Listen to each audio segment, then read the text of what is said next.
Трудно е да се опише любовта. Разбирам притеснението ти. Това е твоята сватба и е съвсем естествено да го чувстваш. Невъзможно е да опишеш чувство. Първо, няма нищо невъзможно.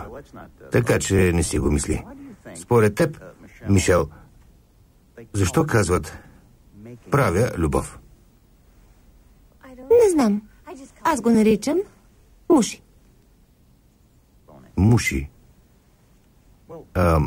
Когато правиш други неща с Джим, а не муши, как се чувстваш? Настървена за муши. Мила, не можем да го правим по цял ден.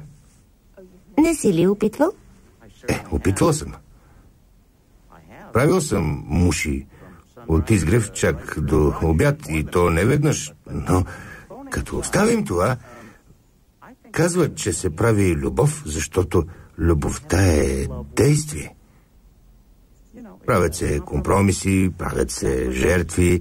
И според мен Джим жертва много за теб. Та нали обръсна ломната си област, което в много култури е скандално, но той го направи и го направи за теб. Да. Прав си. Любовта не е само чувство, а и бръсне на топки. Благодаря ти.